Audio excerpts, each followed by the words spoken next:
जी हाँ, चलिए आज हम परीक्षा की तैयारी के उद्देश्य से बातें करते हैं। आप हर एक पाठ, चाहे कविता है या कहानी है, जो आपको पोर्शन में दिया गया है, एक बार जरूर पढ़ लीजिए, क्योंकि आपसे जो प्रश्न पूछे जाएंगे वो आपके कविता या कहानी में बीच से ही होंगे। कोई कुछ पंक्तियां आपको दे दी जाएंगी और उस पंक्तियों से संबंधित प्रश्न आपसे पूछे जाएंगे, और कुछ वे प्रश्न आपसे पूछे जाएंगे जो आपको आपकी नोटबुक में लिखाए गए हैं। तो आप ध्यान रहे, अच्छे से समझ लीजिए। एक बार आइए निबंध की ओर चलते हैं। निबंध जो है ना, अच्छे ढंग से लिखिएगा। 4 आपको ऑप्शन दिए जाएंगे, 4 या 5, उसमें से आपको कोई एक ही लिखना रहेगा। अच्छे से आप टॉपिक को समझ लीजिए और समझाते हुए लिखिएगा। कितने वर्ड्स लिखना है इस बात का आप ध्यान रखिएगा। हाँ, एक बात और बता दूं, आप पत्र लिखते समय इस बात का बिल्कुल ध्यान रहे कि पत्र जो है नए पेज पर ही लिखें, और जिस पेज पर पत्र शुरू करते हैं उसी पर खत्म करें। ध्यान दीजिए, ये नहीं कि आधा पेज में हमने दूसरे आंसर लिखे हैं और आधा पेज बच गया तो चलो अब पत्र लिखते हैं। नहीं, आप पत्र नए पेज पर शुरू करें और उसी पर समाप्त भी करें। पत्र में आपको दोनों पूछे जाएंगे, फॉर्मल और इनफॉर्मल, औपचारिक पत्र और अनौपचारिक पत्र, दोनों में से कोई एक आपको करना रहेगा। आप फॉर्मेट अच्छे से देख लीजिए, विषय जो भी दिया जाएगा आप उसे अच्छे से समझा करके लिखिएगा। फॉर्मेट ध्यान रहे, दोनों पत्रों का कोई एक ही लिखना है। उसके बाद आपको अपठित गद्यांश पूछा जाएगा, कॉम्प्रिहेंशन। उस अपठित गद्यांश को ध्यान से पढ़िए और उससे संबंधित प्रश्न नीचे पूछे जाएंगे। आप उन प्रश्नों को देखिए ध्यान से और उनका उत्तर उसी पैराग्राफ में है, जरूर अच्छे से ढूंढ के लिखिएगा। उसके बाद है जनरल ग्रामर, सामान्य व्याकरण। ध्यान दीजिएगा, मैंने आपको कई बार बताया है, मैं बार बार बताते रहता हूं। सामान्य व्याकरण के प्रश्न आपके जो भी लेसन है, कविता या कहानी, उस लेसन में पीछे जो है अभ्यास वर्क दिया गया रहता है। तो लेसन के पीछे जो भी व्याकरण दिया गया है, कुछ उसमें से भी पूछा जाएगा और कुछ जनरल पूछा जाएगा, जो आप जानते हैं या पिछली कक्षाओं में आप पढ़ लिए हैं। यानी अगर आप 8वीं क्लास में हैं तो आप वो 6वीं 7वीं में जरूर पढ़े होंगे। आप 9वीं में हैं तो आप 7वीं 8वीं 6वीं में पढ़े होंगे। आप 10वीं में हैं तो आपके लिए ही बात है, आप 8वीं 9वीं क्लास में जो बात पढ़ लिए हैं आपसे वो भी पूछा जाएगा। और जनरल ग्रामर का कोई पोर्शन नहीं रहता है, आप ये बात बिल्कुल ध्यान में रख लीजिए। और इसके लिए भी मत बोलिए कि जनरल ग्रामर हमें कहाँ से उतना आएगा, हम तो अभी बच्चे हैं, छोटे हैं, हमें इतना नहीं आता। आपसे वही पूछा जाएगा जो आपको आता है, आपके लेवल से ही पूछा जाएगा।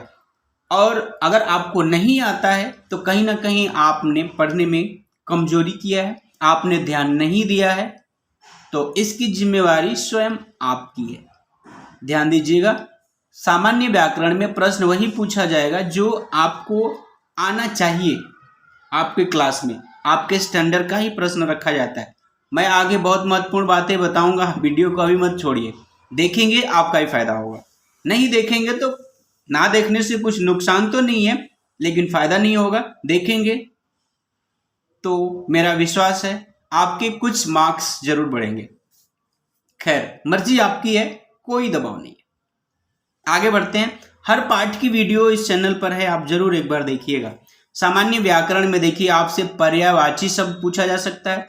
तो आप अगर कविता पढ़ रहे हैं, कोई आपको पोर्शन में दिया गया है, उस कविता में जो वर्ड यूज किए गए हैं कविता की पंक्तियों में, उनमें से ही कुछ जो है शब्द दिए जा सकते हैं, कुछ अलग भी रह सकता है, ये बात भी है।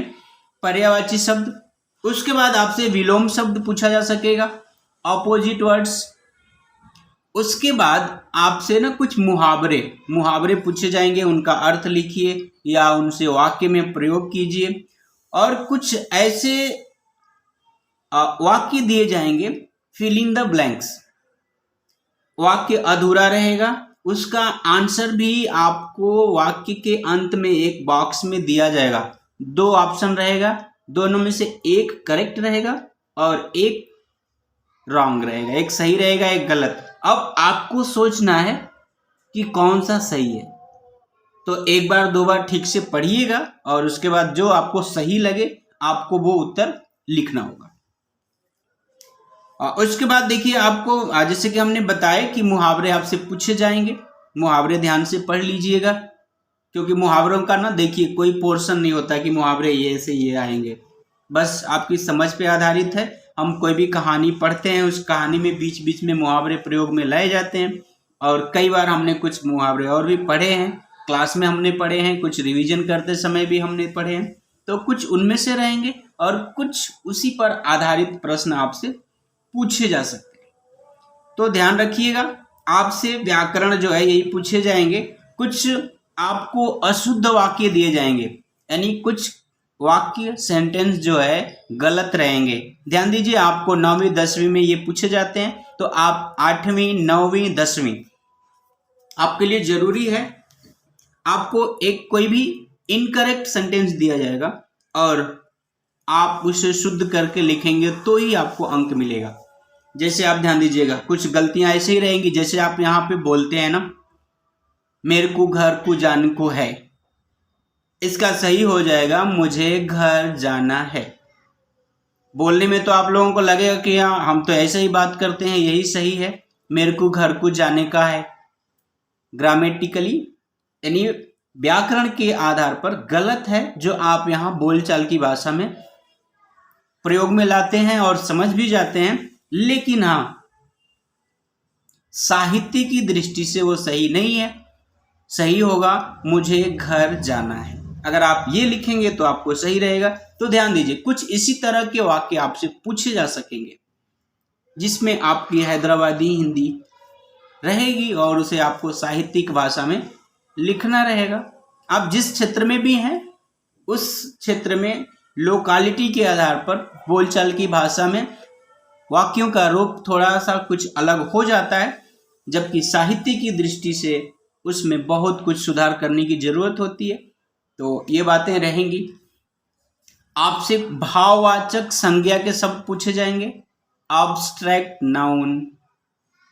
आप कुछ पढ़ लीजिएगा, हमने अभी कल परसों में भी कुछ वीडियो अपलोड किए हैं, आप उसमें भी देखिएगा। आप देख रहे हैं Hindi classes bye Umesh, CBSE, ICSE और स्टेट सिलेबस हमने पूरा बताया है। देखेंगे, सुनेंगे ध्यान से, आपका फायदा जरूर होगा। हर वीडियो कुछ न कुछ विशेष ज्ञान ली हुई है। तो इसके बाद मैं बहुत जल्दी ही आपको एक और वीडियो अपलोड करूंगा जिसमें आपके नया रास्ता, एकांकी संचयन, साहित्य सागर और वितान से महत्वपूर्ण प्रश्न और उनका उत्तर मेरे द्वारा आपको बताया जाएगा। परीक्षा से पहले आप एक बार जरूर सुन लीजिएगा, क्योंकि परीक्षा से पहले मैं बता रहा हूं आपको, तो आप समझ ही सकते हैं कि वो कितना जरूरी होगा आपके लिए। लिखना आपको ही है। मैं थोड़ा सा आपको इशारा कर दूंगा कि आप किन बातों पर, कोई भी पाठ पढ़ रहे हैं, कोई भी कविता कहानी पढ़ रहे हैं, तो किन बातों पर आपको विशेष ध्यान देना है और आपको उस पाठ से किस तरह के प्रश्न पूछे जाते हैं। बोर्ड चाहे कोई भी हो। खैर, सामान्य व्याकरण की चर्चा आज के लिए यहीं तक। मैंने बताया है आपको, पर्यायवाची शब्द आप पढ़ लीजिए, विलोम शब्द पढ़ लीजिए, वचन बदलिए भी आपको जानना चाहिए, आप ये भी जरूर पढ़िए, मुहावरे पढ़िए, भाववाचक संज्ञा पढ़िए और अनेकार्थी शब्द पढ़ लीजिए। दूसरी बात है, अधूरे वाक्य दिए जाएंगे, इनकम्प्लीट सेंटेंस, और जहां पर आपको खाली जगह है वहां कौन सा शब्द सही होगा वो शब्द भी रहेगा और उसके साथ एक और शब्द भी रहेगा जो गलत होगा। तो आपको सही और गलत में क्या सही है खुद चुनना रहेगा। आप देखिएगा काके की संबंध के आधार पर वहां कौन सा शब्द सही बैठ रहा है, आपको वो लिखना रहेगा। खैर, अभी के लिए इतना ही। जय हिंद, जय हिंदी। ध्यान रखिए, प्रश्न पत्र में जो क्वेश्चन नंबर दिया गया है आप भी वही लिखेंगे, आपका अपना ओन क्वेश्चन नंबर नहीं देना है। बहुत से लोग ऐसे शुरू कर देते हैं, अपने मन से लिख रहे हैं 8वें क्वेश्चन का आंसर और वो अपने उत्तर पुस्तिका में शुरू कर रहे हैं तो वो अपना पहला लिख देते हैं, first second third fourth fifth 5 6 7 8 9 10, तो वो अपने मन से देते जाते हैं 11 12, जबकि 11 12 क्वेश्चन होता ही नहीं है हमारे पास। लेकिन कई बच्चों को इस तरह का लिखते हुए देखा जा रहा है।